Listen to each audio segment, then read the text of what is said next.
Hey guys, Josh Carter here with One Objective. In today's video, we're going to be talking about something that you really need to think about before you even start bolting the first accessory on your kayak. To find out what that is, stay tuned.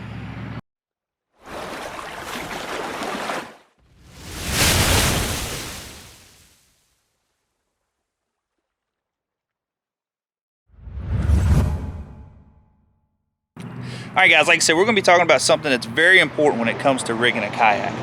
And you know, everybody wants to get the kayak and they want to go ahead and start just throwing all kinds of accessories on it. And that's all well and fine, and there is some accessories that you can do that with, like, you know, cup caddies and a few odd and end fishing pole holders and all that stuff. But you don't want to get carried away yet, because you need to take the kayak out a few times, you know, at least 3 to 4 times, fishing in it, figuring out where you want to put things, how you fish, how you cast. Do you stand up in your kayak? What kind of water do you fish mainly? Rivers, lakes, all that stuff, because that's a determining factor. Because, you know, when you're fishing rivers, you got overhanging trees. You have it on lakes as well, but on rivers, you got a whole lot of overhanging trees. If you're fishing lakes and you're going to be fishing docks, skipping, all that stuff, it's a lot to think about when it comes to rigging out a kayak. But one of the main things I want to talk about today is weight distribution on your kayak.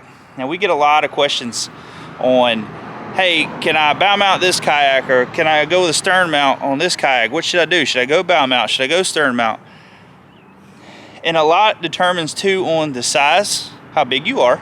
I'm a big dude, so if I'm gonna be doing a lot of that rigging, I need a kayak that's gonna support what I do. You know, like a Hobie or a Titan. The Bonafide 127. There's several other brands out there that are for big dudes like myself.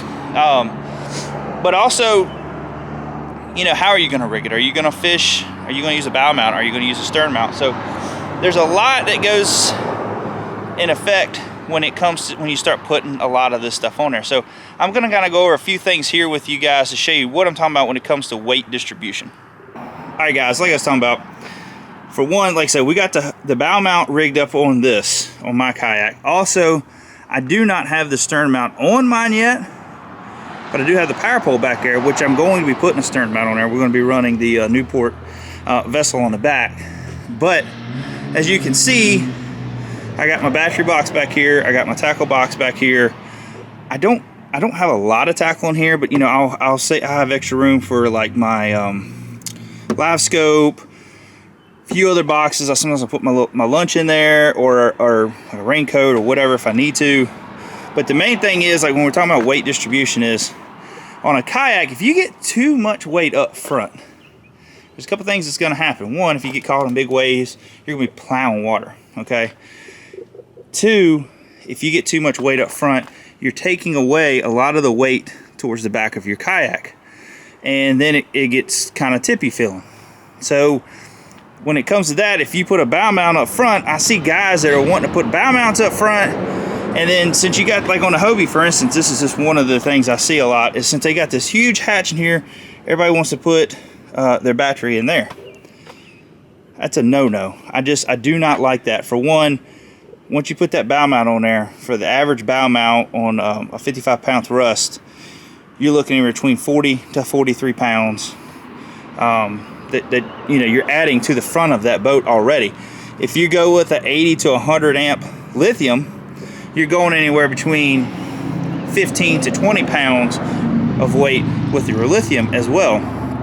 Well, also, if you run any kind of graph, for instance, like for us, we run our graphs on the front bar of the Hobie.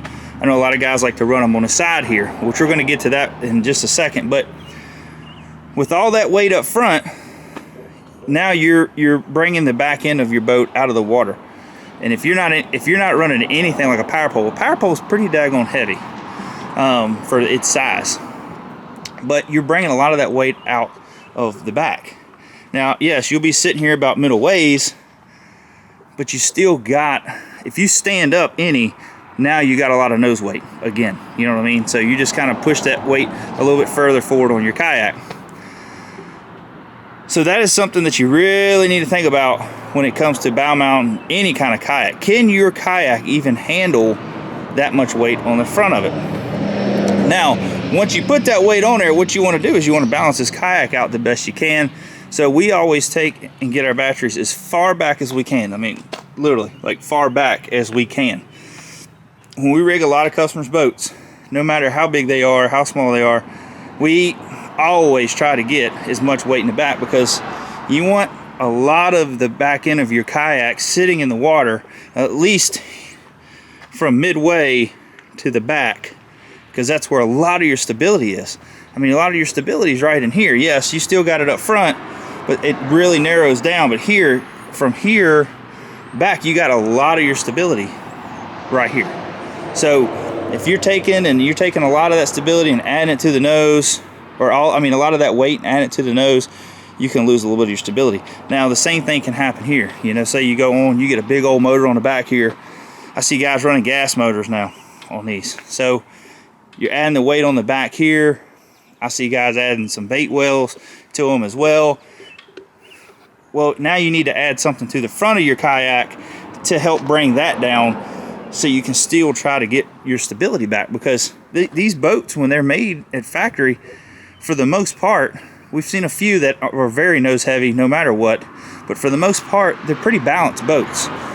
And it's designed so when you're sitting in that seat, the way the kayak is from factory is to be basically balanced from nose to tail. So when you start adding things here and there, it disrupts that, and now you got a stability issue. And you can. Now, it's not a major issue.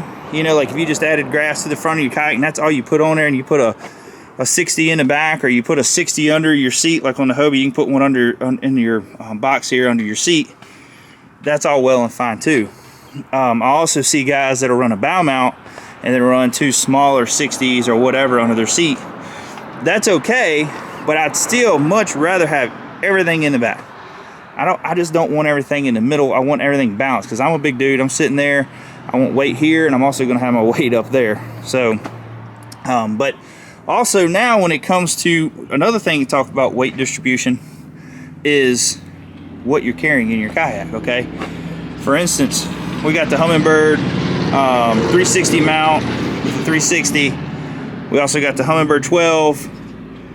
That right there alone, the Humminbird is a heavy system. It's a heavy unit.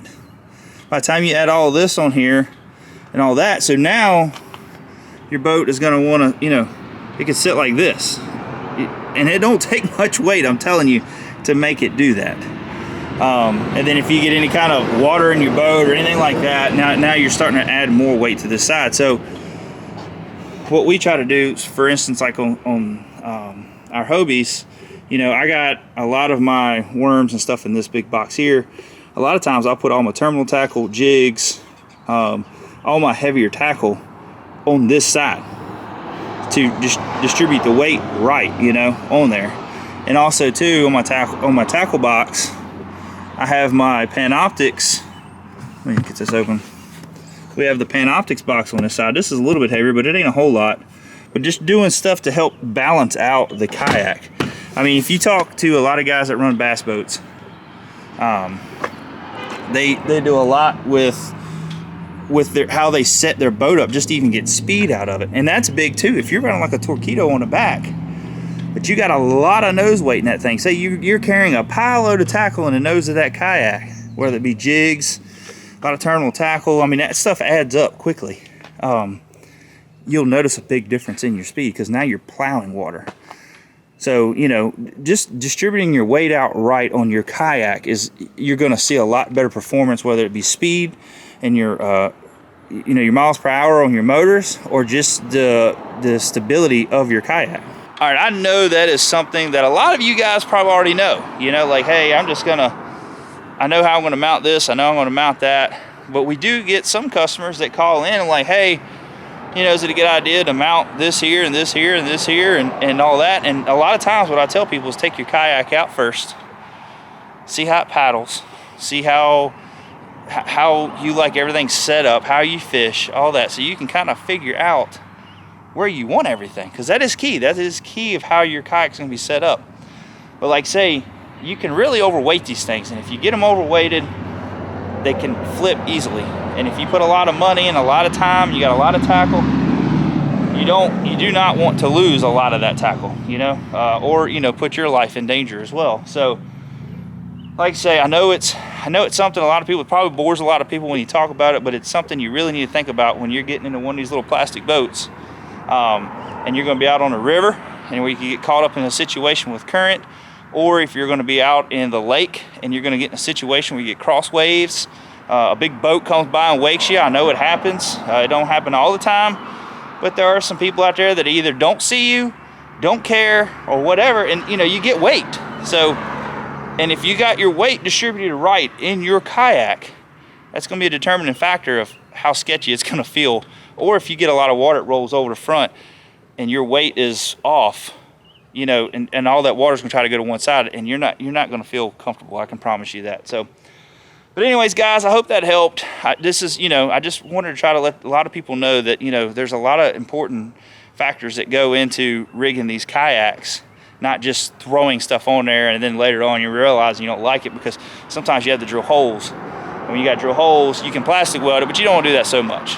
So, but other than that, I'll talk to you later, guys. I hope this video helped. If it did, hit the thumbs up. Comment down below if you got any questions about rigging, or if anything that you've seen on this kayak. I'll have some links down in the description of some of the stuff that you've seen on here that you can buy if you're interested in it.